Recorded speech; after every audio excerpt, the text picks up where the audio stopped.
Today, Mentoring Writers welcomes a children's picture book author who has created a lovely selection of enticing and interesting books for younger readers. One of those books in particular has become a must for use in primary school education.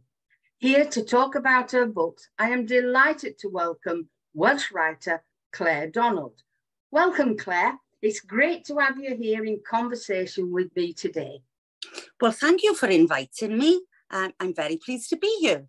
That's a lovely Welsh accent. I do love the Welsh accent.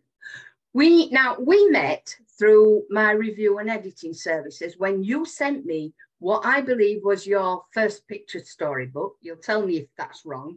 And it's called Mother Earth is Weeping. Now, I found the story totally delightful. Can you tell our readers more about this book and what or who encouraged you to write it? Okay, so this is Mother Earth. And I thought I was made redundant from my teaching job. And while I had been teaching, during an inspection, the lead inspector looked at some of the work that I had around the classroom. I'd written stories and poems and concerts and what have you. And he was rather taken with them and said that I should get them published.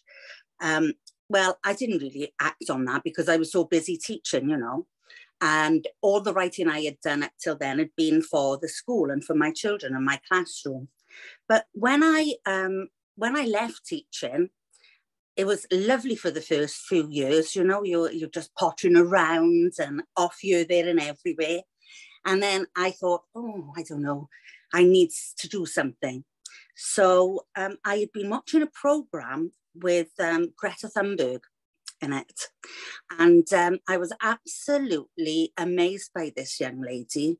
And it must have germinated some seed in my head. And I just came up with Mother Earth is Weeping. The funny thing is that I don't actually have to think very much about books. They sort of write themselves. They just pop into my head somehow, mainly when I'm trying to get to sleep. But it just pops in, So, and I thought it was a lovely thing to write about the troubles that Mother Earth is experiencing at the moment.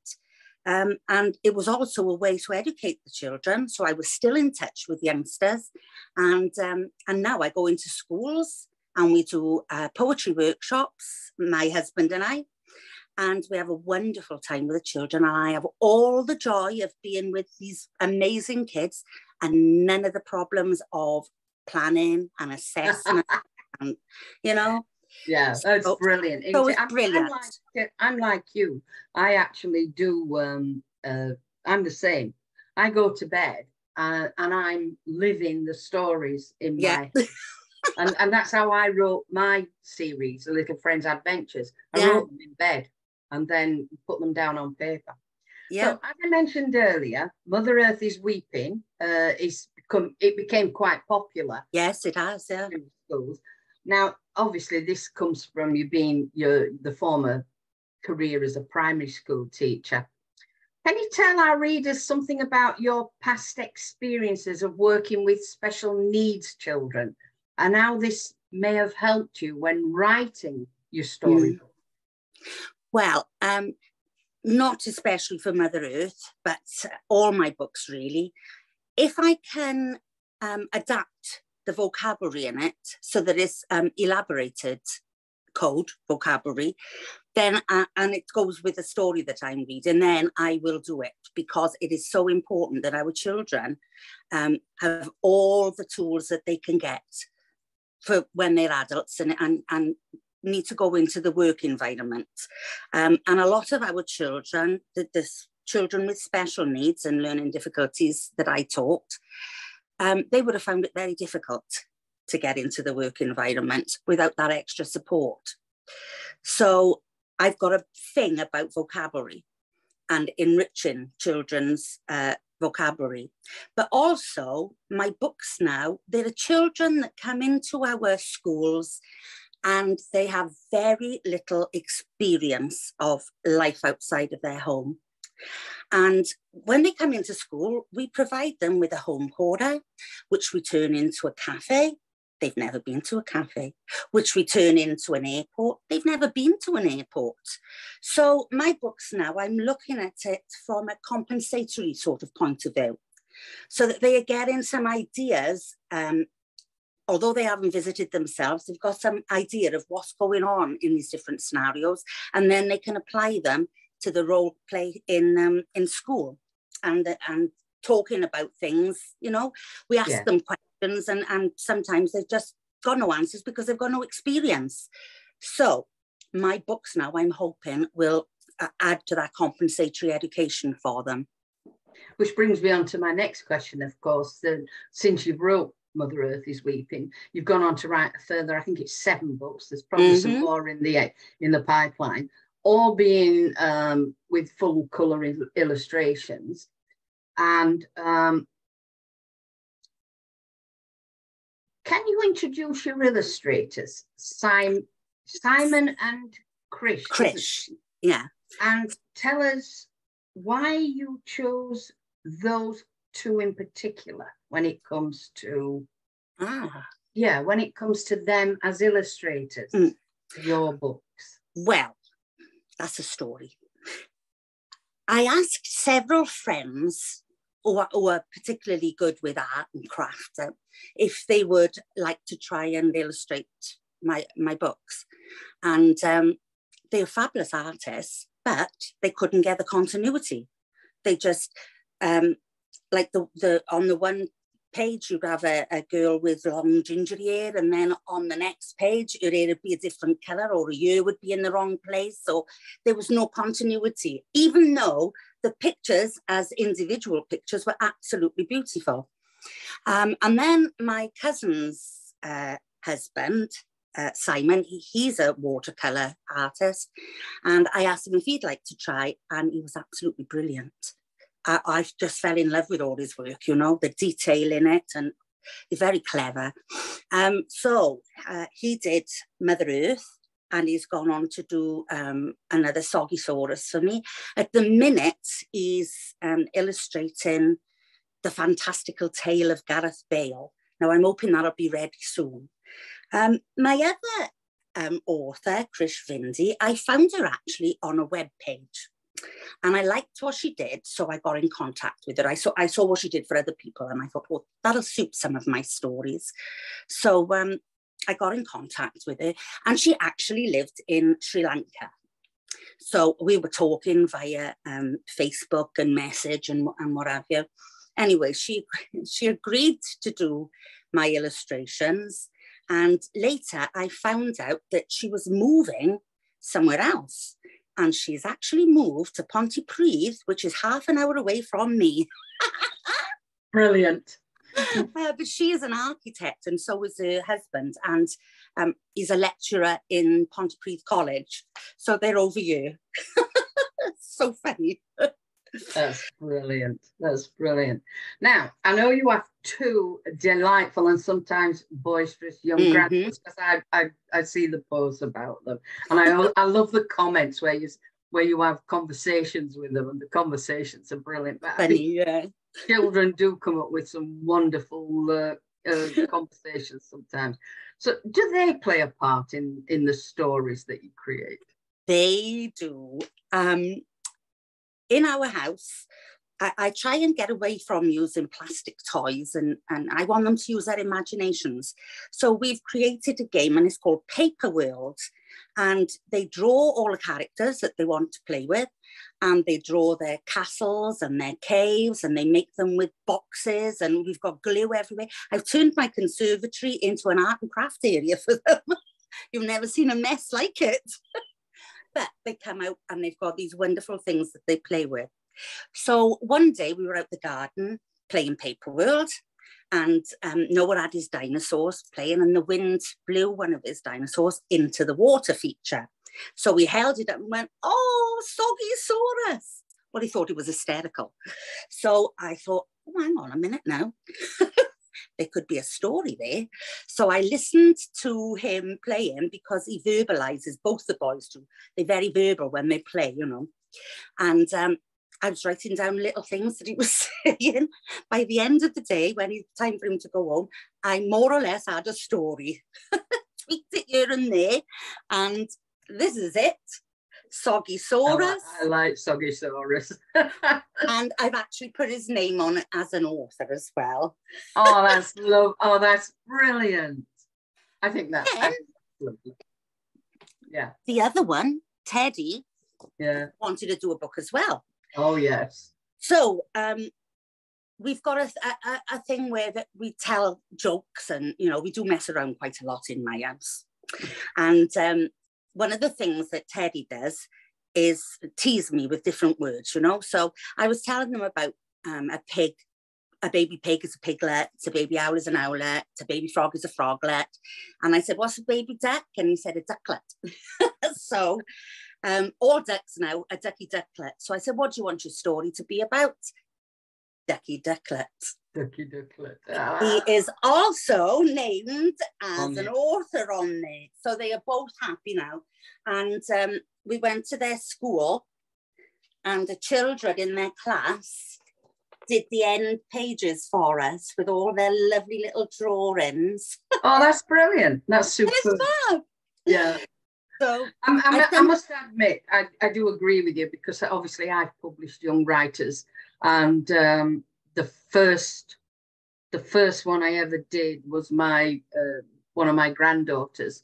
Yeah. And she wrote My Family, which was a take on witches. Oh, what was it? So her mom was the book witch. Right. Her auntie was the Wicked Witch of the West. Her uncle was Dracula's brother. Oh, crikey. Her cousins were mummies, zombie mummies. So they were punk zombie mummies. Punk zombies, that was it. One was a mummy, one was a punk zombie. Her sister was a ghost because a tractor fell on her. And I was the tooth fairy, and Grandad, my husband, he was the wizard. And she wrote this story. I sent it off to Winchester, you know, Winchester University, every year, writing competition. And I sent it off just out to see what happened. And she got a commendation. Oh, that's lovely. And she was 13, I think she's 12, 13 at the time. And I published it, and it's called My Family. It's a brilliant book. Has she kept that up? Does she keep writing now? She now does something. She's more creative in the sense that she loves baking. So she makes cakes and cupcakes. Yeah. But she's very artistic. I've got some images of her where she wanted to paint a bedroom wall. And she takes after her mother and her auntie, because they used to do the same. Yeah. Did this a head with flowing hair. And it was absolutely fun. And she did it blind. She just drew it and then painted it. Absolutely fantastic. And I love children who come up with creative things. And of course, last year I published Jolly Loves Jelly by she's 11 now, 11-year-old. That's right. Yeah, I saw that. Which is all about a giraffe who likes jelly. So, and I love working with children. I think it's brilliant. So another area of your stories that I like, which I must admit is similar to mine, and we've already sort of covered it, is the educational element of them. And the fact that there's this underlying and subtle message in each story aimed at letting children know the right side of life. Yeah. Now, obviously, this wasn't an accident. It certainly, from what you've said, was intentional, wasn't it? Yes. Sometimes it's nice to be direct with children and say, you should do this, you should do that. Other times it's more appropriate to be a little bit more subtle. And books are just so wonderful at putting over a message in a funny way, or, you know, an exciting way, a fairy tale way, but they deliver a message, and they can deliver a message. And that's how I started writing for school, actually, because when I'd want to do a lesson on something in particular, like being good friends or sharing. If I couldn't find a book in the library, after 2 hours of searching, I'd give up. I'd quickly write my own story, you know. I didn't have pictures to go with it, but that's okay because I'm quite animated, so the kids would laugh at everything I did anyway. And I used puppetry and things like that. And so, yeah, there are messages in them. I think it's important that children know how to behave, when they can behave different ways in different situations, because when they don't understand that, it can get some of them in a lot of trouble, you know, when they don't know how to behave appropriately in different settings. So if you can pop that into a story for them, they are learning it almost by osmosis, you know. So my husband, because my daughters are down in Australia, and I go down there and stay for 2 or 3 months. And he comes down and then he comes back home. And this particular time, he was on about this story called The Runaway Mug. And I said to him, and he started writing it. Yeah. And he used to tell his girls this story. And he says, but I don't know how it ends. And I said, why not? He says, because they always fell asleep before I finished it. So I said to him, right, I want you to, while I'm away in Australia, you've got 2 months to finish that story. And he did finish it. And actually, I did put it in, I did put it in print for him. And I keep saying to him, I'm gonna publish this. Yeah. And now, although it's in print, it's not being officially published. Yes, yeah. So, and then he keeps saying to me, oh, I can't do with the fame. It won't, you know, and I said, shitty face, I'm going to. That's funny because he's Welsh as well, so what do you expect? The kids, when they were little, I started this journey really. I mean, Mother Earth was my first proper book. But I had originally done these. Right, that's Noah and Bampy in the camper van. Yeah. And Theodore Henry's Busy Week. And they were originally smaller books than that. And I just rushed them through a few years ago as Christmas presents for the boys. So they had a book about themselves, you know, for Christmas. And I had some extra ones done so that I could give them to Granny Nanny, that's my mother, and aunties and uncles and what have you. Anyway, they all liked them and they said, oh, why don't you produce them? So I did. I went back over them and redid the illustrations. My illustrations are not the best, but they suit some of the stories I write. If it's funny, my illustrations are quite funny. Or if it's funny, it will work. If it's a little bit more serious, it wouldn't work. But yeah, so they had their books there, you know, and they often tell me stories, making things up, you know, and I keep thinking, oh, I can't keep pinching their ideas. I got enough to do already. I've got so many things on the go. It's unbelievable. I think kids. Sometimes I wish my head would just stop. Yeah, kids are wonderful. They come up with some brilliant ideas and brilliant stories, and I think when I wrote Little Friends, what I did was I was watching children and listening to them, and every story has this underlying message, and it's the same with The Runaway Mug. The underlying message is that look after what you've got, because one will regret losing it, and that's so. It's a lovely story. So I'm definitely going to have to publish it. Now, Claire, as I said earlier, you've written all these books so far, and I believe there's a couple more in the pipeline. So would you like to talk about them and perhaps tell our listeners so they can learn more about these new books? Yeah, lovely. I've got one called The Fantastical Tale of Gareth Bale. And as Welsh people, we're all very, very proud of Gareth Bale, who captained our Welsh team in the World Cup.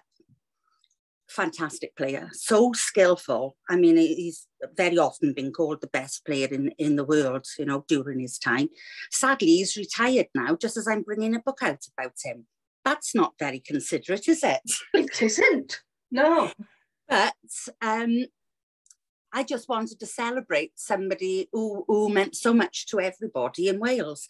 And I've written it as a modern day myth. So Gareth wakes, when he's a baby, he's born, and his shrill cry wakes up a wizard who's been asleep for hundreds of years. And to thank Gareth for waking him up, he conjures up a dragon, and they fly to Gareth's house and land in the garden, begging the mother's pardon. And they proceed to breathe fire into his belly to make him want to compete. And the wizard casts a spell to give him magical feet. And the rest, as they say, is history. That sounds fun, does that? That sounds brilliant. Yeah, it's quite funny. Simon's doing the illustrations for that, so it should be ready anytime now. Although Simon is a little bit slow. Come on, Simon.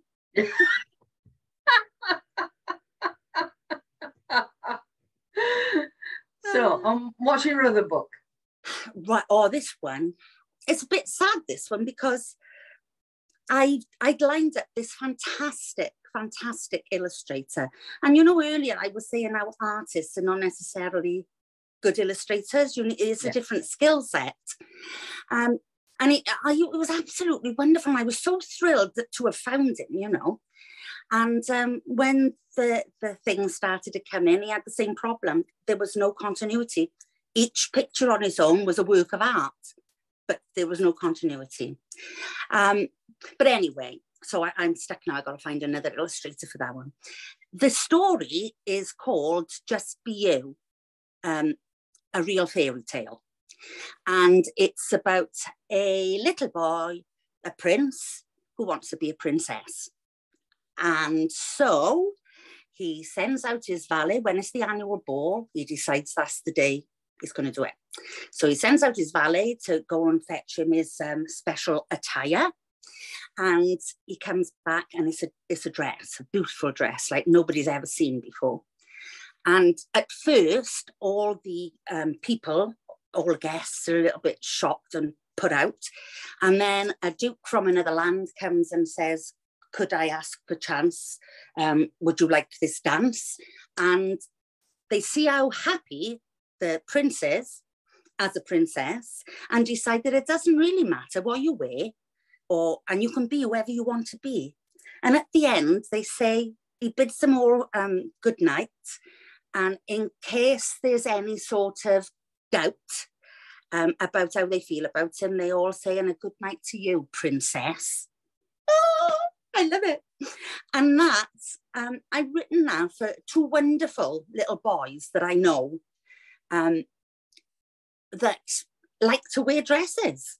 They like dressing up as princesses, and honestly, they're wonderful children. With this, I think I'm with you.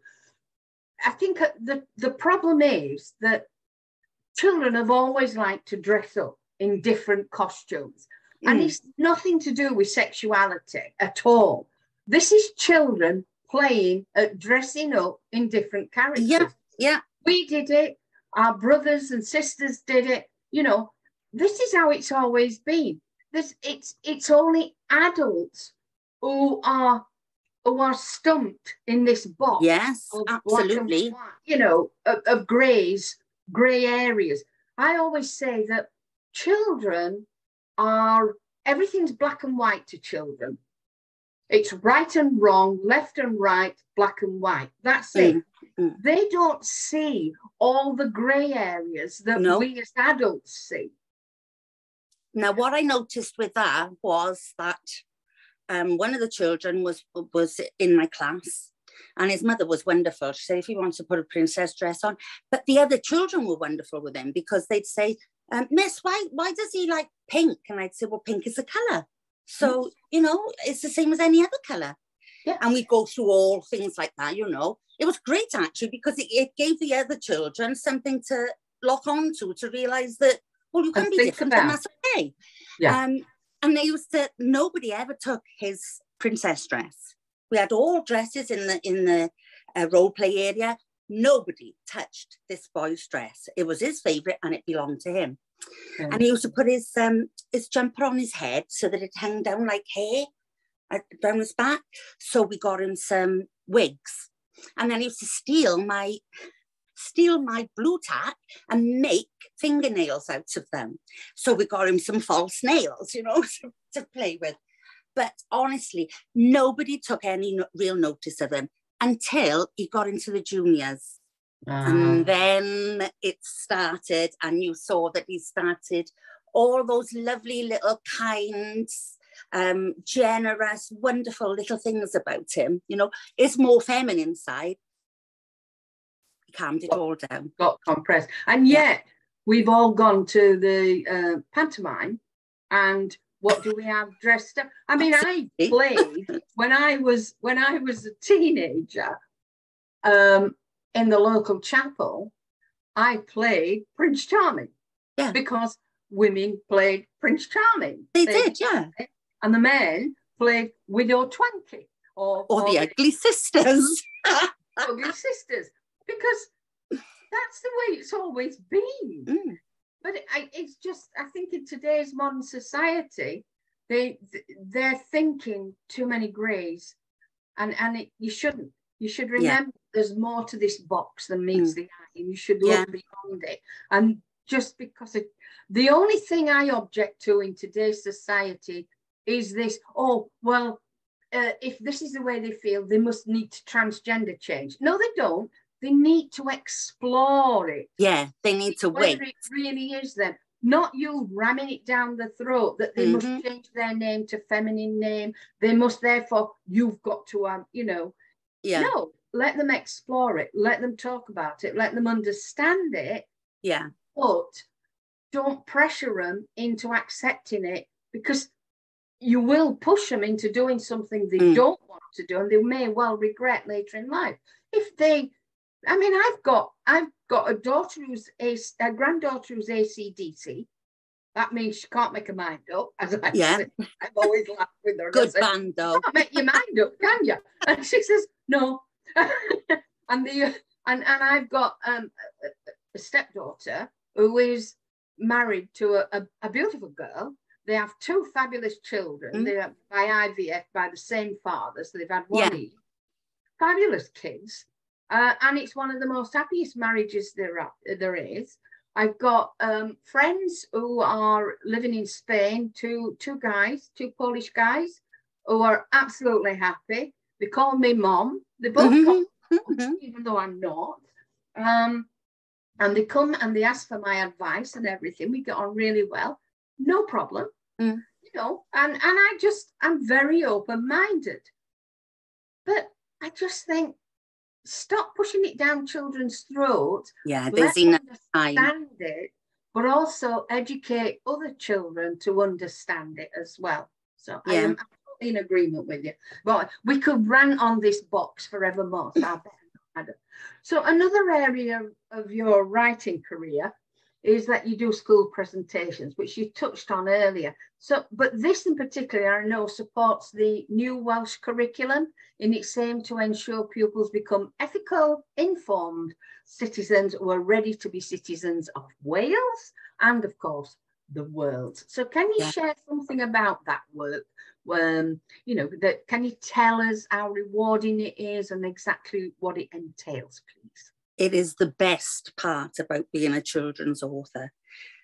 When I retired, I took voluntary redundancy, and saves one of the young teachers. They had a lot on their plate, you know, with children, young family, paying mortgages, and mine are sort of all gone. So I decided that I would go then, and my husband was retiring as well. And then after a few years of being out and about in the camper van and touring Europe and touring Ireland and Scotland, I started to really miss the children. And not so much my colleagues, the children. And so I decided that it would be a good idea to go into schools and read my book to them, Mother Earth is Weeping, because I know that that's a very current affair, the earth and all the problems that we're experiencing. And as you said, the Welsh Government had made that a focal point of children's education in Wales. So we started going into the schools and I was in my element. I couldn't believe it. I've got fibromyalgia, but when I go into the school, I just fire on all cylinders. It just fills me with so much joy that I can't keep still. And I am full on for the whole day with all the children. But when we get home, I can't get out of the car. Very funny. But I just love being with them. I find children fascinating. They're wonderful to be around. They're just joyous, beautiful creatures, children. They are. I agree with you. I love working with children. I love having conversations with them. It's brilliant. They do come out with some wonderful things. Fair play to them. The last one we went to as well, one of the children, he was absolutely thrilled because I had 2 hearing aids and he had 2 hearing aids. And I had a mic, around so that he could hear on the loop. And he was absolutely thrilled to bits. That's superb. That's great. So one of the questions I always ask my writer interviewees is, if you were starting to write now, what is perhaps one piece of advice you would have liked someone to have given you before you started out writing? It could be the simplest of suggestions, but one which you think could have helped you and which might help other new writers who are listening to this. It's nothing to do with writing, funnily enough. It's to do with marketing and selling. Because I know nothing about either of those. And I am constantly feeling my way. But it's very difficult to teach this old dog new tricks. So every time I figure out a way to do something on the computer, by the next day, I can't understand the instructions I wrote down for myself. And I have to start all over again. And it's like Groundhog Day every day. When I'm trying to market or publicize these books. So I think that people need to realize writing the book is actually the easy part. Yeah. Selling the book it is very different. I've been lucky. I've had great sales, particularly for Mother Earth is Weeping. I've been very lucky. But it's frustrating because I know that the books I've written, I know that children love them, because I go into schools all the time with them, and read different ones to them. And they absolutely love them. And those children that have seen me in school, they can't wait to buy the books. So now I'm left with this feeling, well, I'm underachieving really, because these books would sell very, very well if I knew how to sell them. So I'm going to put a plug in here then, because you should be looking at listening to my podcast and finding the ones that relate to marketing and selling. Because I do have some, honestly. And yes, you should be talking more to me about things like that. Yes. Don't worry, we all have had the same problem. Listen, I live with a man who was top salesman for a number of companies and understands marketing better than anyone. And I said to him, I need you to help me. And he says, I'm retired. He says, I can't sell books. I said, it's a commodity, the same as any other commodity. Yeah. No. So I actually have to suss it out myself as well. So don't worry. We're all in the same boat, which is why I researched it as much as I can. So there you go. And he'll swear at me when he hears this. Now, before I finish our interview, I want to ask a couple of questions, but these are more personal. And I do this with everybody, so you're all right. Mm-hmm. First, I want to go back to when you were a little girl. And I know you're going to say, well, that's a long time ago. It is for me as well. And I want to ask you, what is it you wanted to be when you grew up? I wanted to be, when I was very little, I wanted to be a teacher. And I used to line all my dolls up. And, I always play in school with my dolls.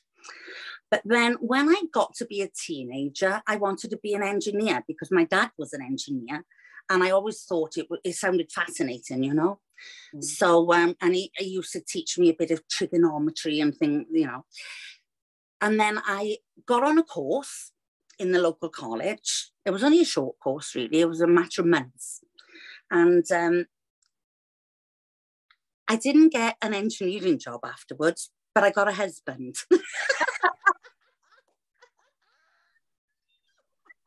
I like it. I must admit, a lady once said, I want to be an astronaut. What? And that was an author. She wanted to be I couldn't believe it. So there you go. So finally, can I ask, what does the future hold for Claire Donald, busy picture book author and school visitor? World domination.